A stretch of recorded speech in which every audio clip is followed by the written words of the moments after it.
how do we mark out these territories of who's not us? Of course it's religion, of course it's region, of course it's culture, whatever that means, which is a mix of all of this. Of course it's class, it's many things. And as over the years, and this didn't happen like immediately after, it happened a few years later, I found myself thinking more and more about, and I think with the explosion of all this talk about food, right? Everyone's into food. Half my research was done by being in social gatherings and I'd say, what are you making a film on? I'd say on food, and then everyone else would start expounding. I would just stop and just listen because everyone knew what the film was going to be about and I didn't. I was still exploring what it was going to be about, how I was going to get into exploring it. And food practices actually often are basic to everybody and they do these combinations. Hyderabadi Muslim might eat very differently from a Hyderabadi Hindu, but will definitely eat differently from a Tamil Muslim. There is something else that binds, these things. There are other interconnections of cultural connection that you look at differently.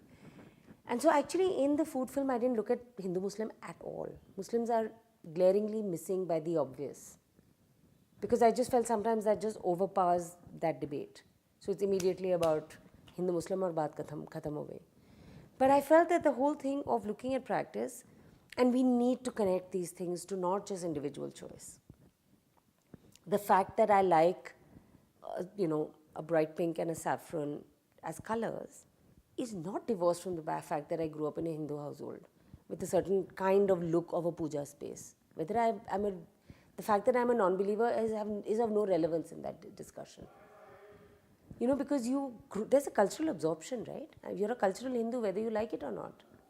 And then either you deculture yourself and absorb others and open your cultural mind and soul out, but you are culturally brought up some way. And very few people are brought up in truly multicultural, secular homes, secular in the really wider sense of multi-religious homes. And in any case, then you'll still have a name and you'll still have a grandmother, all that. So for me, food practice became something through which I could look at how closely identities of us and them get defined through something like a very everyday practice. We all have a thing of when I go home, whether it's your mother or not, or even if when you grow up and you're going home after a long time, you have a notion of what you want to eat, right? You have a notion of what you eat as a family, what you eat when you're with your larger family, what you don't eat. Who doesn't eat what you eat? We do have a thing of what is not us. And that then is not a personal, it's not only about choice and, me and you and I eat differently. But the fact that it has a bearing on our definitions of belonging and unbelonging.